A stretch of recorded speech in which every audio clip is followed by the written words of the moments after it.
세상에서 가장 차가운 바람은 한겨울 칼바람이 아닙니다. 믿었던 자식이 내뱉은 거짓말, 그 싸늘한 냉기더군요. 안녕하세요. 인생 스토리 60입니다.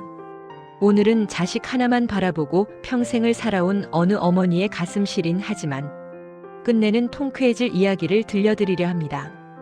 지금 여러분의 마음속에 떠오르는 부모님 혹은 자식의 얼굴이 있으신가요? 그렇다면 오늘 이 이야기 끝까지 함께 해주시길 바랍니다. 본격적인 이야기 시작 전 구독과 좋아요 한 번씩 부탁드립니다. 여러분의 작은 관심이 제게는 큰 힘이 됩니다. 이야기는 설 명절을 사흘 앞둔 어느 재래시장에서 시작됩니다. 주인공 옥분 씨는 올해 68입니다. 시장통에서 옥분이네 빈대떡을 운영하고 계시죠. 명절 대목이라 시장은 그야말로 전쟁터였습니다. 옥분 씨는 3일 밤낮을 꼬박 서서 녹두를 갈고 반죽을 치댔습니다. 허리는 끊어질 듯 아프고 손가락 마디마디엔 기름 냄새가 뼛속까지 배어들었지만 옥분 씨는 쉴 수가 없었습니다. 왜냐고요? 바로 눈에 넣어도 아프지 않을 외아들 준성이 때문이었습니다. 대기업 과장이라며 어깨에 힘주고 다니는 아들이지만 옥분 씨 눈에는 여전히 챙겨 먹여야 할 어린아이 같았거든요. 손님들에게 팔 빈대떡을 다 붙이고 나서도 옥분 씨는 다시 밀가루 반죽을 시작했습니다. 아들 준성이가 세상에서 제일 좋아한다는 엄마표 김치만두를 빚기 위해서였죠. 우리 준성이 만두소에 두부 많이 넣으면 퍽퍽해서 싫어해. 고기랑 김치를 잘게 다져서 넣어야지. 퉁퉁 부은 손으로 만두피를 하나하나 빚으며 옥분 씨는 생각했습니다. 뜨끈한 사골 국물에 이 만두 몇 알 띄워 먹이면 회사 일에 지친 아들 얼굴이 환해질 것 같았으니까요.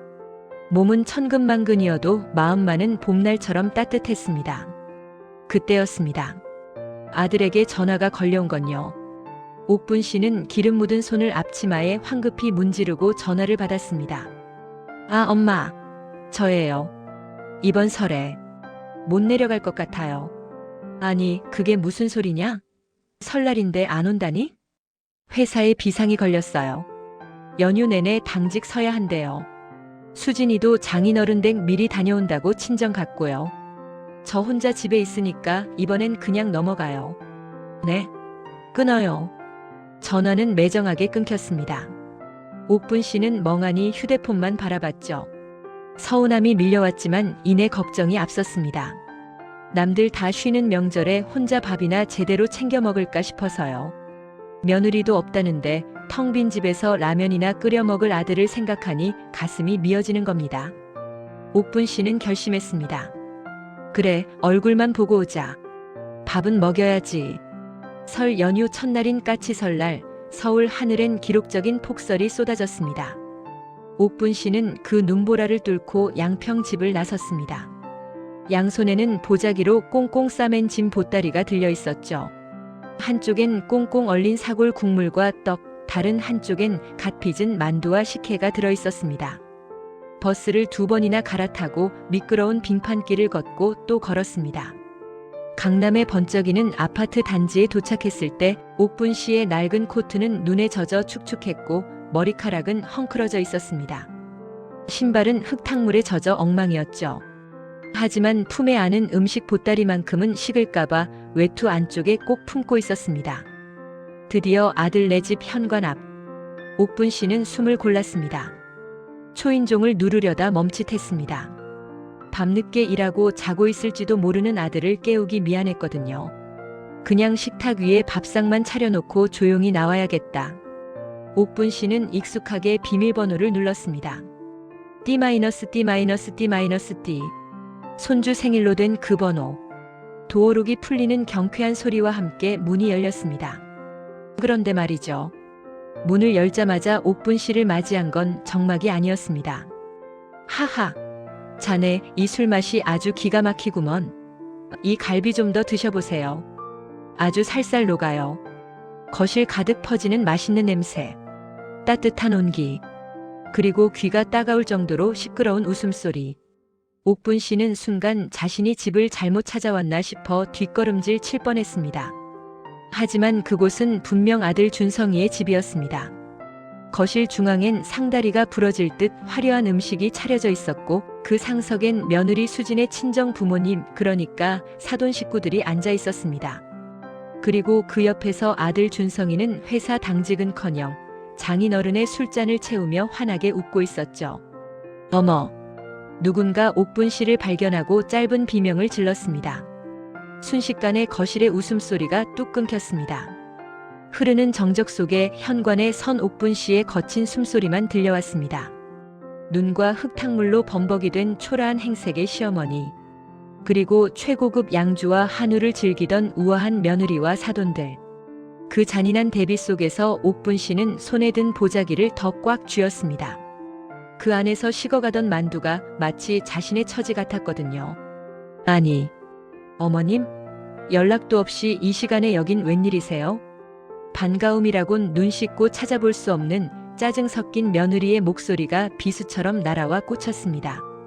아들 준성은 엄마의 눈을 피하며 슬그머니 고개를 돌려버렸죠.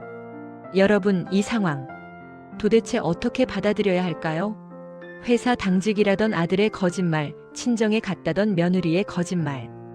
그 거짓말의 문을 열고 들어와 버린 어머니. 이 불편하고 낯선 파티의 결말은 과연 어떻게 될까요? 옥분 씨가 들고 온 저 따뜻한 사골국은 과연 주인을 찾을 수 있을까요?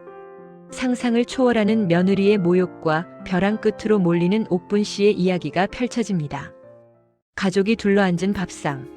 세상에서 가장 따뜻해야 할 그곳이 누군가에게는 시베리아 벌판보다 더 춥고 외로운 곳이 되기도 합니다. 특히 초대받지 못한 손님에게는 말이죠. 설령 그 손님이 그 집 주인을 낳아준 어머니라 할지라도 예외는 아니었습니다. 현관에서의 그 숨막히는 정적을 깨트린 건 며느리 수진이었습니다. 그녀는 눈살을 찌푸린 채 옥분 씨의 젖은 코트를 위아래로 훑어보았습니다. 마치 더러운 것이 묻은 물건을 보듯이 말이죠. 아니, 어머님. 오실 거면 미리 말씀을 하시죠. 친정 식구들 와 계셔서 자리도 좁은데. 참 난감하네요. 난감하다. 어머니가 아들 집에 왔는데 며느리는 그게 난감하다고 했습니다. 옥분 씨는 민망함에 얼굴이 화끈거렸지만 짐짓 아무렇지 않은 척 웃어 보였습니다. 품속에 꼭 안고 있던 보따리를 식탁 위에 올려놓으며 말했죠. 아니다, 내가 뭐 대접받으러 왔니? 이거 내가 만든 만두랑 사골국이야. 식기 전에 데워 먹자. 하지만 며느리의 반응은 싸늘했습니다. 그녀는 옥분 씨가 밤새 빚은 만두를 거들떠보지도 않았습니다. 어머님, 보시다시피 저희 먹을 거 많아요. 냉장고도 꽉 찼고요. 이거 냄새 배니까 일단 치울게요. 수지는 옥분 씨의 정성이 담긴 보따리를 낚아채듯 들고 가서는 냉장고 맨 아래 칸 야채 박스 구석에 쑤셔 박았습니다. 쾅 하고 냉장고 문이 닫히는 소리가 마치 옥분 씨의 가슴을 치는 것 같았습니다. 식사가 다시 시작되었습니다. 하지만 그 식탁에 옥분 씨를 위한 자리는 없었습니다. 상석에는 사돈 어르신이, 그 옆에는 장모님이, 그리고 맞은편엔 아들과 며느리가 앉았습니다. 옥분 씨는 슬그머니 부엌에서 플라스틱 보조 의자를 가져와 식탁 모서리, 그 좁은 틈에 자리를 잡았습니다. 국그릇 하나 놓기 힘든 그 비좁은 자리. 그것이 이 집에서 옥분 씨의 위치였습니다. 밥알이 모래알 같았습니다. 목구멍으로 넘어가는지 콧구멍으로 들어가는지 알 수가 없었죠. 아들 준성이는 장인어른의 술잔을 채우느라 바빠서 엄마가 밥은 먹고 있는지 쳐다보지도 않았습니다. 그때 곱게 차려입은 사돈 안주인이 옥분 씨를 힐끔 보며 한마디 던졌습니다. 웃고 있었지만 뼈가 있는 말이었습니다. 요즘 세상 참 좋아졌어요.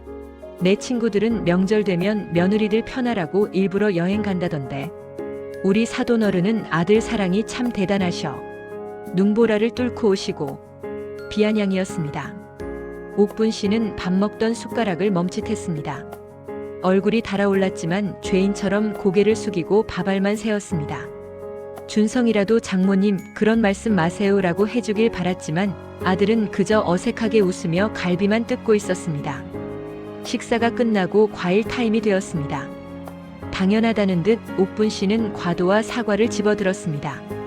며느리와 사돈이 소파에 앉아 TV를 보며 깔깔거리는 동안 옥분 씨는 식탁에 홀로 앉아 묵묵히 사과를 깎았습니다. 사각. 껍질 깎는 소리만이 옥분 씨의 귓가에 맴돌았습니다. 그때였습니다. 며느리 수진이 아들 준성의 등을 떠밀며 옥분 씨에게 다가왔습니다. 분위기가 묘했습니다. 방금 전까지 웃고 떠들던 분위기가 아니었습니다. 뭔가 작정한 듯한 비장 한마저 감돌았죠. 며느리가 옥분 씨 맞은편에 앉으며 입을 열었습니다. 어머님 식사하시는데 이런 말씀 드리기 좀 그렇지만 준성 씨랑 상의한 게 있어서요. 강남 집값이 또 오른대요. 이번 기회 아니면 저희 평수 넓혀서 이사 못 가요. 그래서 말인데요. 어머님 양평집 처분해 주시면 안 될까요? 옥분 씨는 귀를 의심했습니다. 양평집이라니요. 남편이 죽고 나서 옥분 씨가 평생을 지켜온 낡았지만 유일한 안식처였습니다. 그게 무슨 소리냐? 내 집을 팔라니? 그럼 난 어디 가서 살고? 옥분 씨의 떨리는 물음에 며느리는 마치 준비된 대답인 양 망설임 없이 말을 이었습니다. 그리고 그 입에서 나온 말은 옥분 씨의 남은 인생을 송두리째 부정하는 말이었습니다. 어머님 솔직히 이제 연세도 있으시고 혼자 그 넓은 집 관리하기도 힘드시잖아요. 어차피 나중에는 요양원 가셔야죠. 요즘 요양원 시설 호텔급으로 잘 되어 있대요. 집 정리해서 저희 보태주시고 남은 돈으로 요양원 미리 예약해두는 게 서로 깔끔하잖아요. 요양원. 그리고 서로 깔끔하다. 그 단어가 옥분 씨의 고막을 때리는 순간 길게 이어지던 사과 껍질이 툭 하고 끊어졌습니다. 아니, 끊어진 건 사과 껍질만이 아니었습니다. 평생 아들을 위해 모든 걸 바쳐온 옥분 씨의 인내심, 그리고 아들에 대한 마지막 기대마저 툭 하고 끊어지고 말았습니다. 옥분 씨는 떨리는 손으로 칼을 내려놓고 아들 준성을 쳐다봤습니다. 제발 아니라고 해라. 내 처가 잘 몰라서 하는 소리라고 엄마한테 그럴 순 없다고 말해다오. 눈빛으로 애원했습니다. 하지만 아들 준성은 엄마의 눈을 피하며 고개를 푹 숙였습니다. 엄마, 우리 이번에 이사 못 가면 평생 전세 살아야 해요. 엄마가 좀 희생해 주세요. 희생. 평생을 바쳐 키운 아들이 늙은 어미의 마지막 보금자리마저 내놓으라며 희생을 강요하고 있었습니다. 사방이 적이었습니다. 옥분 씨의 심장이 쿵쾅거리기 시작했습니다. 눈물이 핑 돌았지만 옥분 씨는 입술을 꽉 깨물었습니다. 여기서 울면 정말 패배자가 될 것 같았거든요. 하지만 이내 옥분 씨의 입에서 나온 말은 이 차가운 전쟁의 서막을 알리는 신호탄이 되었습니다. 내가 짐짝이니? 다 빨아먹고 껍데기만 남으니까 이제 요양원 처박아 두고 너희들끼리 잘 살아보겠다고. 순간 며느리 수진의 눈매가 매섭게 변했습니다. 말씀이 너무 지나치시네요. 저희가 어머님 위해서 요양원 알아봐 드린다는데 그게 짐짝 취급이에요? 말이 안 통하네 정말. 식탁 위에는 깎다 만 사과가 갈변하고 있었고 모자의 연도 그렇게 시들어가고 있었습니다. 과연 옥분 씨는 이 잔인한 제안을 받아들일까요? 아니면 생애 처음으로 아들에게 반기를 들까요? 어머님 말이 안 통하네 정말. 그럼 나가세요 당장. 며느리 수진의 날카로운 고성이 거실을 찢어놓았습니다. 그 소리는 마치 방아쇠와 같았습니다. 옥분 씨가 평생 억눌러왔던 참을 인자가 산산조각 나는 순간이었죠. 방금 전까지 옥분 씨는 아들에게 애원하고 있었습니다. 양평집은 안 된다고, 그건 내 남편, 너희 아버지가 남긴 마지막 흔적이라고요. 하지만 돌아온 건 며느리의 비웃음과 아들의 침묵뿐이었습니다. 너희들 정말 너무하는구나. 내 집 팔아서 너희 투기 자금 대라는 게 그게 자식이 부모한테 할 소리냐? 내가 너희를 어떻게 키웠는데? 옥분 씨는 생전 처음으로 목소리를 높였습니다. 하지만 며느리 수지는 눈 하나 깜짝하지 않았습니다. 오히려 팔짱을 끼며 사돈들 보란듯이 소리쳤죠. 어머님, 투기라뇨? 재테크예요, 재테크. 시대가 어느 땐데 고리타분한 소리를 하세요? 말이 안 통하니 더 이상 얘기 못하겠네요. 사돈 어르신들 보기 민망하니까 그만 돌아가세요. 당장요. 나가라. 그 말은 비수처럼 날아와 옥분 씨의 심장에 꽂혔습니다. 옥분 씨는 멍하니 서 있는 아들 준성을 바라보았습니다. 준성아, 내가 말려야지. 엄마 가지 말라고 잡아야지. 하지만 준성은 고개를 돌려 베란다 창밖만 바라보고 있었습니다. 아내의 등살에 처가의 눈치에 늙은 엄마를 외면한 겁니다. 그 순간 옥분 씨의 다리가 후들거렸습니다. 더 이상 이 집에 머물 명분도 자존심도 남아있지 않았습니다. 옥분 씨는 떠밀리듯 현관으로 걸어갔습니다. 며느리의 손에 등 떠밀려 도어록이 열리고 차가운 복도 공기가 확 밀려들어왔습니다. 육중한 철문이 닫혔습니다. 복도의 센서 등이 팟하고 켜졌죠. 정막만이 감도는 아파트 복도. 옥분 씨는 멍하니 서 있었습니다. 너무 급하게 쫓겨나느라 외투도 제대로 챙겨 입지 못했습니다. 핸드백도 신발도 엉망진창이었습니다. 그리고 무심코 내려다본 자신의 오른손. 그곳엔 아까 식탁 구석에서 밥을 먹던 스테인리스 숟가락 하나가 들려 있었습니다. 너무 황당하고 기가 막혀서 눈물조차 나오지 않았습니다. 패딩 점퍼 하나 걸치지 못한 채 숟가락 하나 달랑 들고 쫓겨난 시어머니. 엘리베이터 거울에 비친 그 모습은 영락없는 거짓골이었습니다. 아이고, 내 팔자야. 준성아, 준성아. 엘리베이터가 1층으로 내려가는 동안 옥분 씨는 거울을 부여잡고 오열했습니다. 숟가락을 쥔 손이 부들부들 떨렸습니다. 이 숟가락이 며느리와 아들이 자신에게 준 마지막 설 선물 같아서 견딜 수가 없었습니다. 아파트 현관을 나서자 매서운 눈보라가 옥분 씨를 덮쳤습니다. 깔 곳이 없었습니다. 양평 집으로 돌아가려니 막차는 이미 끊겼고 주머니엔 지갑도 없이 꼬깃꼬깃한 비상금 몇만 원이 전부였습니다. 화려한 강남의 빌딩 숲. 모두가 가족들과 웃으며 보내는 설날 밤. 옥분 씨는 눈을 맞으며 하염없이 걸었습니다. 춥고 배고프고 무엇보다 마음이 시려 견딜 수가 없었습니다. 옥분 씨가 찾아든 곳은 근처의 24시 찜질방이었습니다. 설 연휴라 그런지 가족 단위 손님들로 북적였습니다. 식혜를 마시며 웃는 사람들 틈에서 옥분 씨는 구석진 토굴방에 몸을 웅크렸습니다. 젖은 옷이 마르면서 한기가 올라왔습니다. 잠이 올 리가 없었죠. 옥분 씨는 주머니에서 그 숟가락을 꺼냈습니다. 차갑게 식어버린 쇠숟가락. 그걸 물끄러미 바라보다가 문득 20년 전 세상을 떠난 남편의 목소리가 환청처럼 들려왔습니다. 임자, 이거 봐. 내가 파주 쪽에 땅을 좀 샀어. 지금은 자갈밭인데 나중에 우리 늙으면 여기가 노후 자금이 될 거야. 나만 믿어. 그때는 콧방귀를 뀌었습니다. 풀 한 폭이 제대로 안 자라는 돌밭을 사서 뭐 하냐고 타박했었죠. 남편이 죽고 나서 까맣게 잊고 지냈던 그 땅. 낡은 장롱 깊숙한 곳에 처박아둔 누런 서류 봉투. 혹시? 옥분 씨의 심장이 쿵 하고 내려앉았습니다. 설마 하는 마음이 들었지만 지푸라기라도 잡고 싶은 심정이었습니다. 다음 날 아침 찜질방 대형 TV 앞. 사람들이 뉴스를 보며 웅성거리고 있었습니다.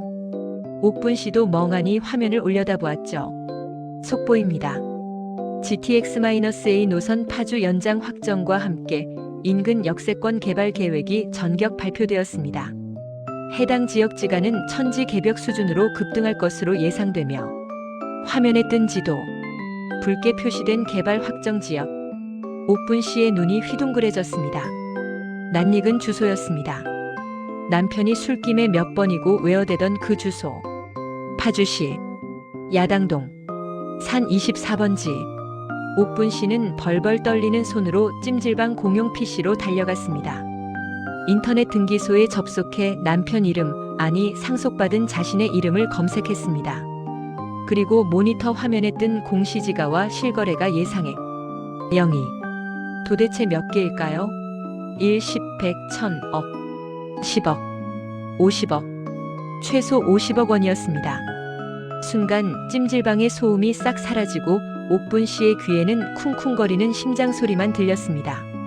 쓸모없는 자갈밭인 줄 알았던 그 땅이 남편이 남겨준 마지막 히든카드였던 겁니다. 노후 자금이 될 거라던 남편의 말은 거짓말이 아니었습니다. 옥분 씨는 주머니 속 숟가락을 다시 꽉 쥐었습니다. 어제까지만 해도 철양 맞던 그 숟가락이 이제는 세상을 뒤집을 도깨비 방망이처럼 느껴졌습니다. 입가에 서늘한 미소가 번졌습니다. 어젯밤 자신을 내쫓으며 돈 없으면 요양원이나 가라던 며느리의 목소리가 귓가에 맴돌았습니다. 그래, 수진아. 내 말대로 요양원은 가마. 하지만 내가 갈 곳은 내가 생각하는 그런 곳이 아닐 게다.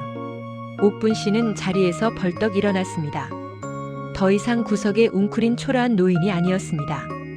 그녀의 눈빛은 20년 전 시장통을 호령하던 옥분이네 사장님의 그것으로 돌아와 있었습니다. 가장 밑바닥에서 50억이라는 날개를 단 옥분 씨. 이제 그녀의 반격이 시작됩니다. 과연 아들과 며느리는 이 사실을 알게 될까요? 그리고 옥분 씨는 그 돈으로 어떤 복수를 준비할까요? 찜질방을 나선 옥분 씨가 가장 먼저 향한 곳은 집이 아니었습니다. 그녀는 서울 시내가 한눈에 내려다 보이는 5성급 호텔, 그 중에서도 가장 비싼 스위트룸으로 향했습니다. 제일 좋은 방으로 주시오. 그리고 근처에 제일 잘하는 변호사 사무실 좀 알아봐주고.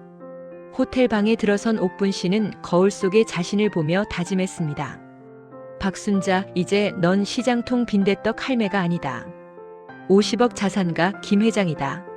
그날 오후 옥분 씨는 일사천리로 일을 처리했습니다. 첫째, 양평집을 시세보다 싸게 내놓아 즉시 현금화했습니다. 그 집은 옥분 씨에게 추억이 아니라 아들 부부가 탐내던 먹잇감일 뿐이었으니까요. 둘째, 국내 최고의 로펌을 찾아가 상속과 증여를 전문으로 하는 변호사를 선임했습니다. 그리고 마지막 단계, 바로 미끼를 던질 차례였습니다. 아들 준성의 집으로 퀵서비스가 도착했습니다. 상자 안에는 마블링이 꽃처럼 핀 최고급 한우, 2플러스 세트와 한 마리에 수십만 원을 호가하는 영광굴비가 들어있었습니다. 발신이는 어머니. 반응은 즉각적이었습니다. 고기 냄새, 아니 돈 냄새를 맡은 며느리 수진에게서 전화가 걸려왔습니다. 불과 며칠 전 당장 나가라고 소리치던 그 목소리가 꿀을 바른 듯 달콤하게 변해 있었습니다. 어머님, 세상에 이게 뭐예요? 이렇게 비싼 걸. 어디 계세요? 저희가 얼마나 걱정했는데요. 양평집은 정리하신 거예요? 역시나 안부보다 집 정리가 먼저였습니다. 옥분 씨는 수화기 너머로 들리는 그 가식적인 목소리에 구역질이 날 뻔했지만 꾹 참고 차갑게 대꾸했습니다. 그래, 할 얘기가 있으니 이번 주말에 다들 모여라. 사돈 어른들도 꼭 모시고 오너라. 중요한 발표가 있다. 중요한 발표. 며느리와 아들은 이 단어를 재산 증여로 해석했습니다. 집을 판 돈을 나눠주려는 것이라 확신했죠. 약속 당일 청담동의 유명 한정식집 비원. 예약된 룸에는 아들 부부와 사돈 식구들이 미리 와서 기다리고 있었습니다. 그들의 표정에는 기대감이 가득했습니다. 드디어 문이 열리고 옥분 씨가 등장했습니다. 시장표 몸빼바지와 낡은 패딩은 온데간데없고 고급스러운 실크 원피스에 진주 목걸이를 한 말 그대로 귀부인의 모습이었습니다. 그리고 그녀의 뒤에는 서류 가방을 든 깐깐한 인상의 변호사가 수행 비서처럼 따르고 있었죠. 엄마, 그 옷은? 옥분 씨는 대답 대신 상석에 앉으며 턱짓으로 자리를 권했습니다. 다들 앉아라. 밥부터 먹자. 식사가 시작되었습니다. 1인당 20만 원이 넘는 코스 요리가 줄지어 나왔지만 아들 부부의 시선은 음식보다 옥분 씨 옆에 놓인 변호사의 서류 가방에 꽂혀 있었습니다. 식사가 끝날 무렵 참다 못한 며느리 수진이 먼저 입을 열었습니다. 어머님, 오늘 중요한 발표하신다고. 혹시 양평집 판 돈 정리되신 거예요? 저희 이번에 들어갈 아파트 계약금 치러야 해서요. 사돈들도 거들었습니다. 아이고, 우리 사돈 어른이 자식 사랑은 끔찍하시지. 미리미리 증여해 주시면 세금도 아끼고 좋잖아요. 옥분 씨는 찻잔을 천천히 내려놓았습니다. 그리고 입가에 묘한 미소를 지으며 핸드백을 열었습니다. 모두의 시선이 옥분 씨의 손끝에 집중되었습니다. 마른 침을 삼키는 소리가 들릴 정도였죠. 옥분 씨가 꺼낸 건 은행 로고가 찍힌 하얀 봉투 하나였습니다. 두께가 제법 두툼했습니다. 엄마, 이게. 옥분 씨는 그 봉투를 식탁 중앙 회전 테이블 위에 올려놓고 손으로 휙 돌렸습니다. 열어봐라. 너희에게 주는 내 마음이다. 준성은 떨리는 손으로 봉투를 집어들었습니다. 수진과 사돈들이 목을 길게 빼고 쳐다봤습니다. 봉투 안에는 5만 원권 지폐가 들어있었습니다. 그런데 이상합니다. 세면 셀수록 준성의 표정이 일그러졌습니다. 정확히 100만 원이었습니다. 엄마, 이게 뭐예요? 100만 원? 정적이 흘렀습니다. 수억 원을 기대했던 그들에게 100만 원은 모욕이나 다름없었습니다. 며느리 수진의 얼굴이 울그락불그락 달아올랐습니다. 어머님, 지금 장난하세요? 양평집 파셨다면서요. 저희 놀리시는 거예요? 그 순간 옥분 씨의 눈빛이 매섭게 변했습니다. 그녀는 식탁을 주먹으로 쿵 내리치며 소리쳤습니다. 그래, 놀리는 거다. 왜 적으냐? 옥분 씨는 아까 그 김 회장의 눈빛으로 아들과 며느리를 쏘아보았습니다. 너희가 설날 밤 나를 문전박대하고 쫓아낼 때, 그때 내 손에 쥐어준 게 뭐였는지 기억하냐? 아무것도 없었다. 숟가락 하나뿐이었어. 옥분 씨의 목소리가 한정식집 눈물 울렸습니다. 평생 너희 뒷바라지 하느라 내 등골 다 빼먹고 이제 껍데기만 남으니까 요양원? 집 내놔라. 이 100만 원은 너희가 나를 엄마로 대접한 딱 그만큼의 값어치다. 며느리 수지는 입을 딱 벌린 채 아무 말도 하지 못했습니다. 그때 옆에 있던 변호사가 서류를 꺼내며 차분하게 말을 보탰습니다.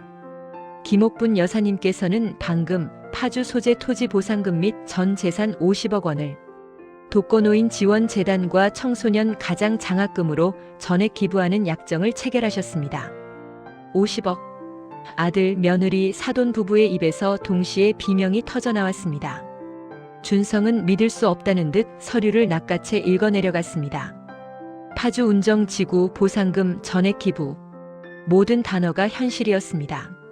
엄마, 미쳤어요? 50억이라니요. 그 돈을 왜 생판 남한테 줘요? 우리가 있는데. 아들의 절규에 옥분 씨는 차갑게 웃으며 자리에서 일어났습니다. 그리고 며느리 수진에게 마지막 한마디를 던졌습니다. 수진아, 내가 그랬지? 나중에 요양원 가면 된다고. 걱정 마라. 내 돈으로 최고급 실버타운 갈 거니까. 너희는 그 잘난 강남 아파트에서 평생 대출금이나 갚으면서 살아라. 옥분 씨는 뒤도 돌아보지 않고 룸을 나섰습니다.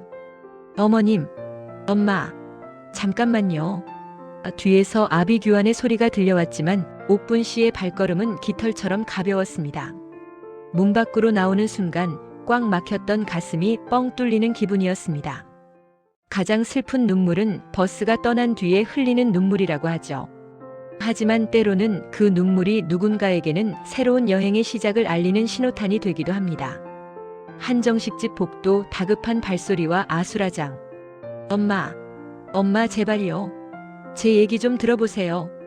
한정식집 복도는 순식간에 난장판이 되었습니다. 50억 전 재산 사회 환원. 그 충격적인 선언에 이성을 잃은 아들 준성은 체면이고 뭐고 다 집어던지고 옥분 씨의 바지가랑이를 붙잡고 매달렸습니다.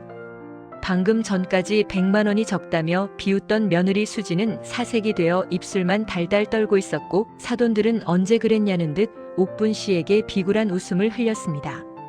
아이고 사돈 어른. 아이들이 철이 없어서 그런 겁니다. 노여움 푸세요. 재산 기부라니요. 핏줄이 있는데.